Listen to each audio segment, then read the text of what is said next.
Alam na natin, ang pinaka-first topic po natin would be on root anatomy and lateral root formation.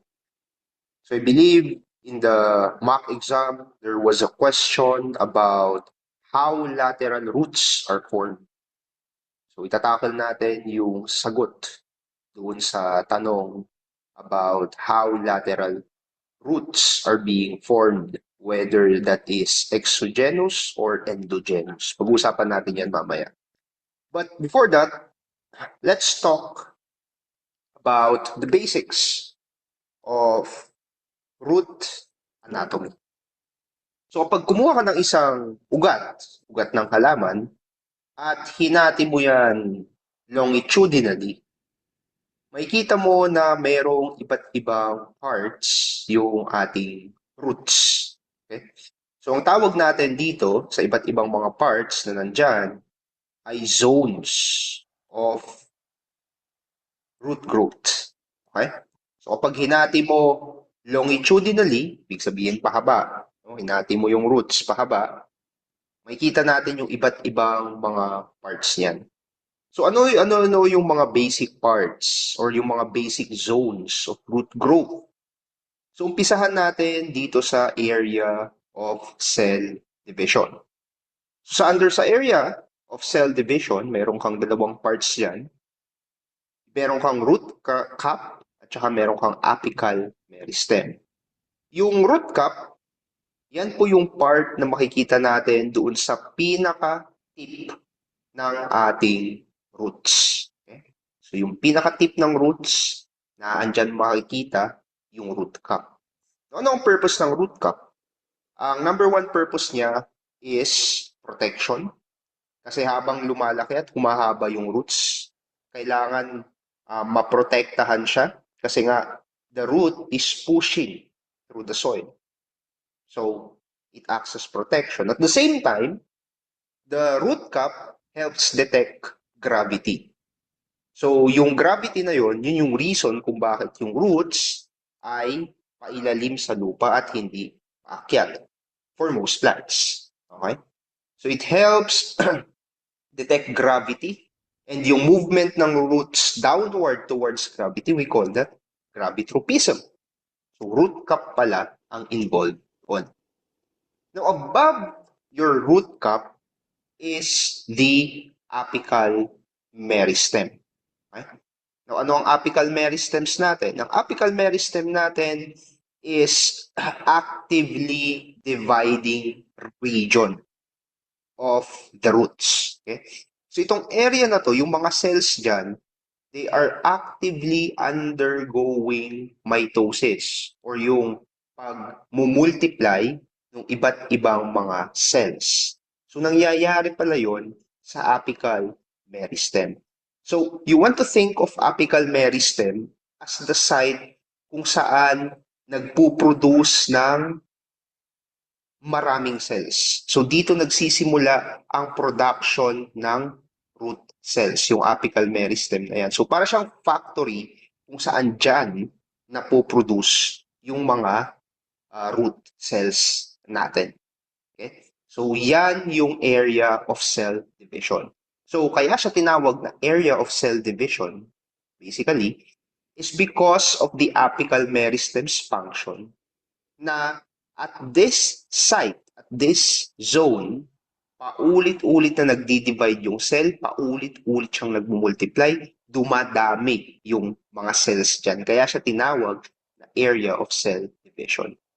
Now, yung mga cells sa area of cell division, hindi naman sila mananatiling nasa area lamang ng cell division. Ang mangyayari sa kanila ay aakyat sila dito sa second zone natin, okay? Which is the area of elongation. So, bakit kaya siya tinawag na area of elongation? Kasi at this particular zone, yung mga roots po natin, hindi sila dadami, pero sila ay magiging mas malaki, sila ay mas magiging mahaba. Kaya siya tinawag na area of elongation. Kung sa area of cell division, dumadami yung root cells, sa area of elongation, lumalaki naman po or nagiging bigger or longer yung mga cells natin. Kaya ho siya tinawag na area of elongation. So yung area of cell division means more cells. So dito, more cells. Yung area of elongation naman, bigger or longer cells. Lumalaki na po yung mga root cells natin dyan. Now, yung last zone of growth ng ating roots is called the area of maturation. So sa area of maturation, nag-i-stop ang growth ng mga root cells dyan. Okay? So usually nag-i-stop. So anong nangyayari kung nag-i-stop yung growth ng mga root cells? Sila po ay nagmamature. Ibig sabihin, nagkakaroon ng differentiation. Okay? So ano ibig sabihin ng differentiation? Yan yung pagkakaroon ng yung mga roots. So ang ibig sabihin ng differentiation, yan ay yung kapag mga roots ay naging specialized sila. So hindi na sila general root cells, but rather nagiging specialized root cells sila. Ibig sabihin, nagkakaroon sila ng iba't ibang mga purpose. Yung ibang mga root cells nagiging root hair, yung iba pwedeng maging cortex, yung iba pwedeng maging epidermis, yung iba pwedeng maging part ng vascular cylinder or xylem at phloem. So sa area of maturation, dyan na nag-i-specialize yung mga root cells natin into different functional tissues. So isipin nyo kayo, nung bata kayo, hindi nyo alam kung ano yung gagawin nyo, right? Pero right now, tinake nyo ang agriculture and soon, magiging professional agriculturist kayo. So you are differentiating from a child to becoming a professional agriculturist. Ganun din sa mga root cells. So under area of cell division and under area of elongation, hindi nila alam yung purpose nila. Pero kapag tumawid na sila doon sa area of maturation, nagiging part na sila ng specialized tissue. Yun po yung ibig sabihin ng area of maturation. So again, sa area of cell division, it means more cells. Sa area of elongation, it means bigger or longer cells. Sa area of maturation naman, it means differentiated or specialized cells. Nagkakaroon na sila ng purpose, they become a unit of a specialized tissue. Alright? Ngayon, kapag hinati natin yung roots ng paganyan, cross-sectional, makikita natin na may iba't ibang parts pa ulit ng roots na lilitaw. So ano-ano kaya yung mga parts na yon? So pag-uusapan natin yung root hair na yan at saka vascular cylinder. So when you take the roots, particularly doon sa area of maturation ng roots, at hinati mo yan cross-sectionally, ito po yung mga magpapakitang mga parts. Okay? So we have the epidermis, exodermis, phloem, xylem, cortex, pericycle, endodermis, and the root hairs. Okay? Now simulan natin yung pinaka-outer layer ng cross-sectional layer of our root. So yung pinaka-outer layer po ng ating roots, if you cut it cross-sectionally, is the epidermis. So, kapag ang tanong is yung outermost layer of roots, sagot, epidermis po yan. Ang pinaka-role ng epidermis is more on absorption. So, nag-a-absorb siya ng nutrients, water, galing sa soil. And, most importantly, protection. So, para po yung balat.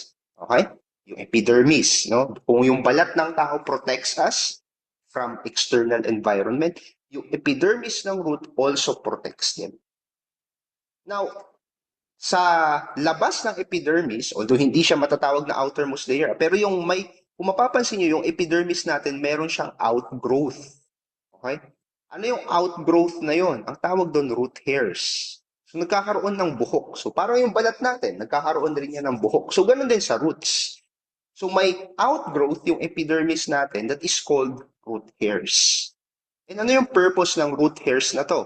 Ang purpose ng root hairs na to ay para mapalawak pa yung surface area kung saan pwedeng mag-absorb ng water and minerals yung roots na galing sa soil.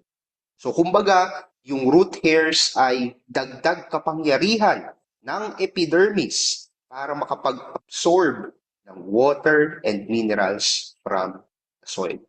So yun po ang purpose ng ating epidermis. No, sa loob ng epidermis, so a bit inward of the epidermis, dito sa area na yan, is the exodermis, or for some, we call this as your sclerenchyma cells.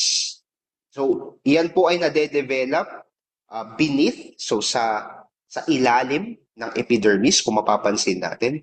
And usually, itong area na to, they are thickened. Okay? They are thickened and suberized cells. So, bakit kaya mas makakapal yung naandyan? Ang pinaka-purpose niyan is to provide protection. So protection, kaya matigas yan. And also to control water movement.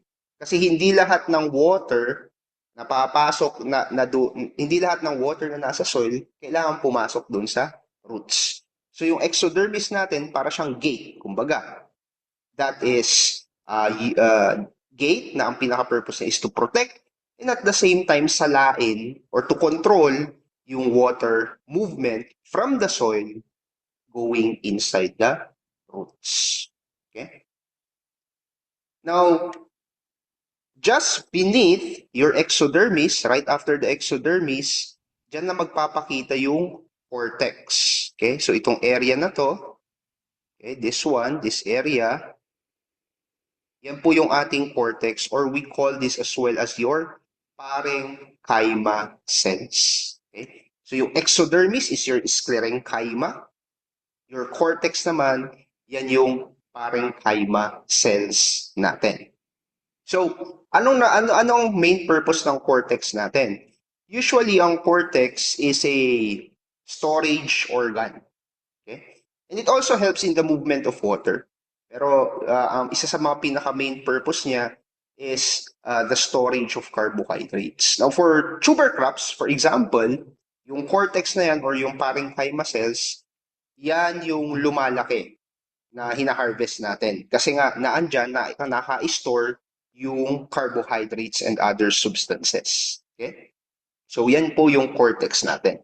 Now, remember, ang cortex, pinapagitnaan yan ng exodermis at yung next part na endodermis, this one. Or you can say na pinapagitnaan siya ng epidermis and the vascular cylinder. Kasi yung vascular cylinder is yung nandito sa loob, yung ating phloem at xylem.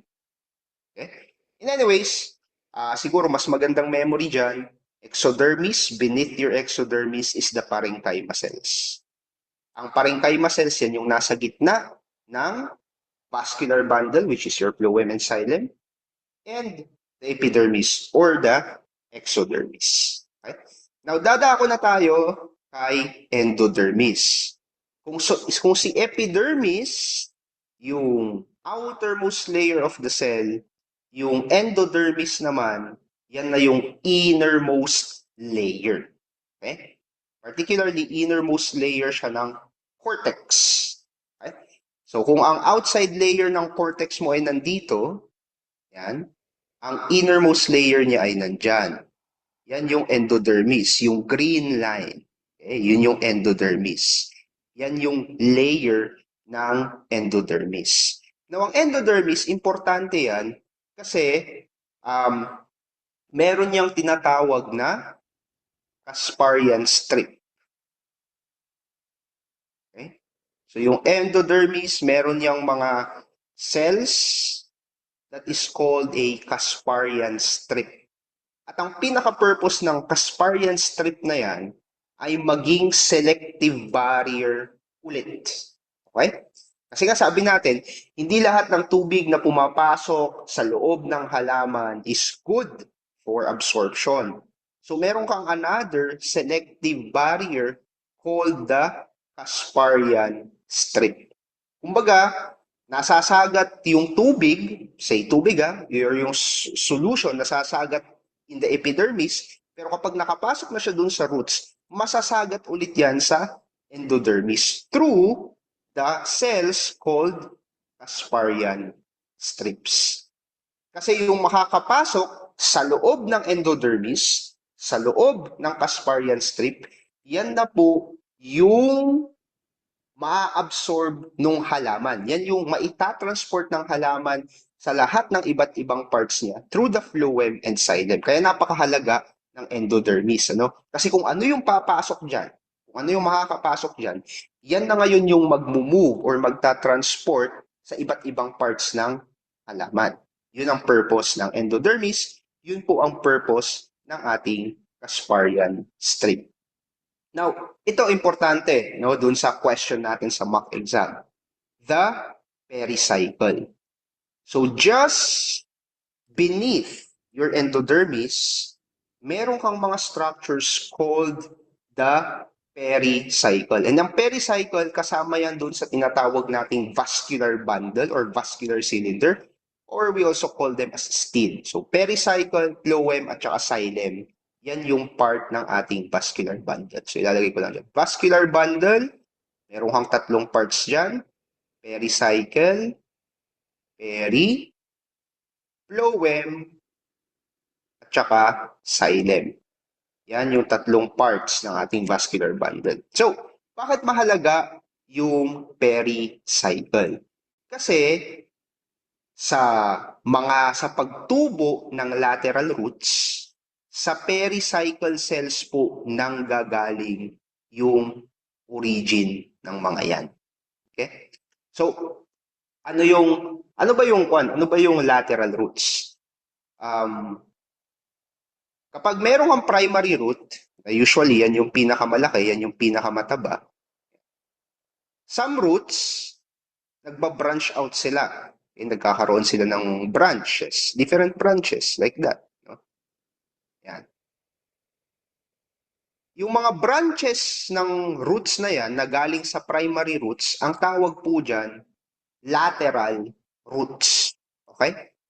So yung pinanggalingan ng lateral roots pala na yan ay yung pericycle. So hindi pala siya nanggaling sa labas ng roots, pero nanggaling siya sa loob ng roots, particularly in this site called the pericycle.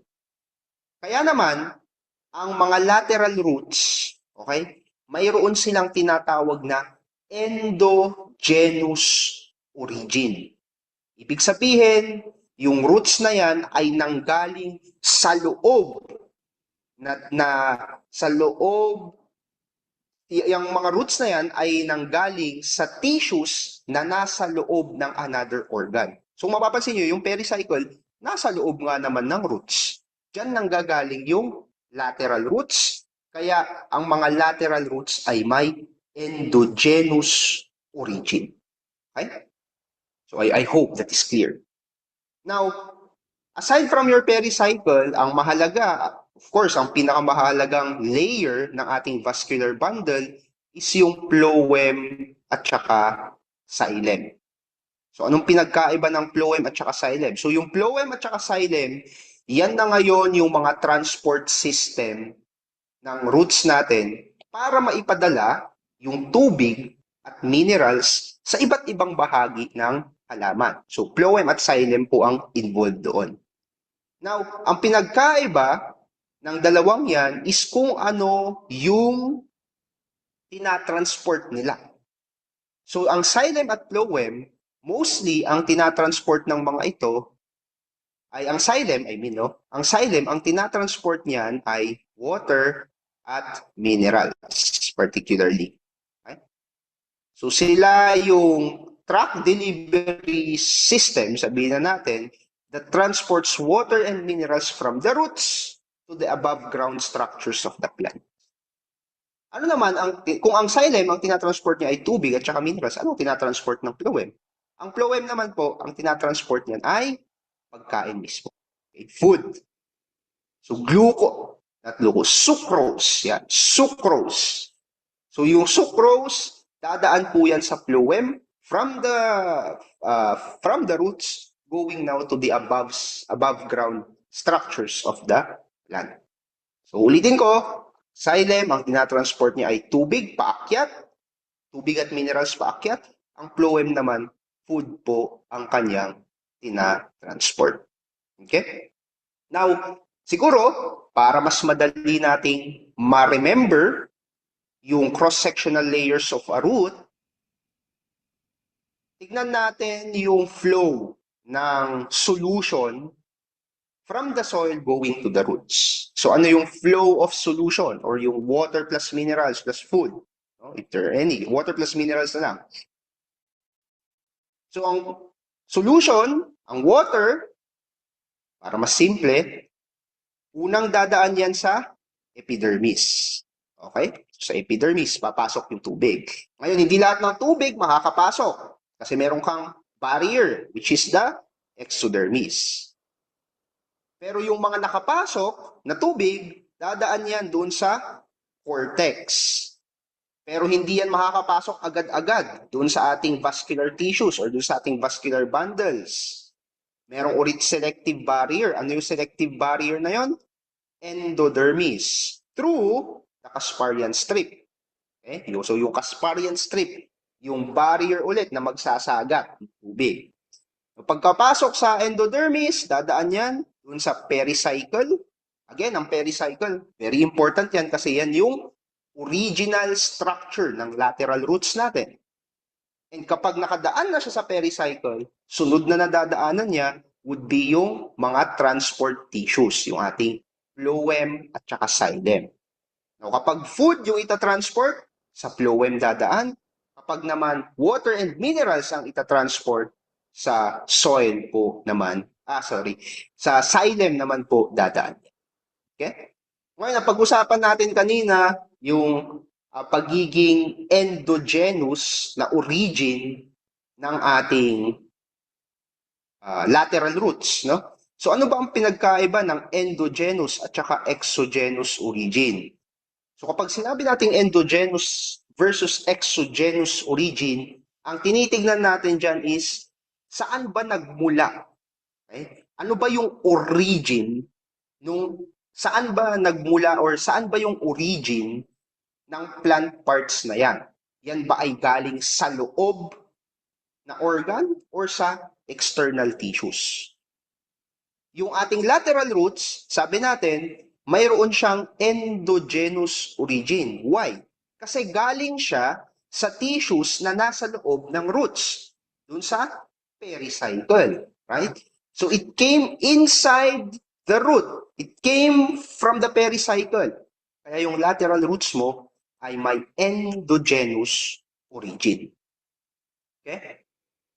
Kapag sinabi naman po nating exogenous ang origin, yung organ na yan ay nag-develop sa labas ng mga tissues. So they are also called they develop as well from what we call as superficial.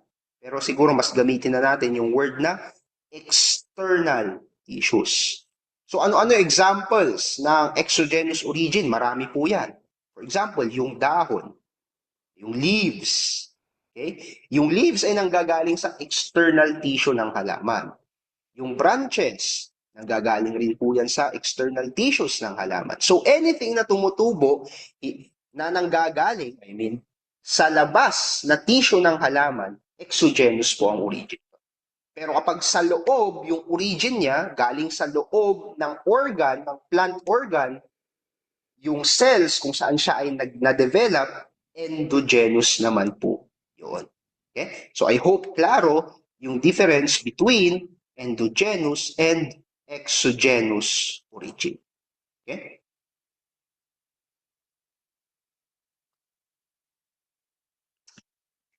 Now, aside from root anatomy,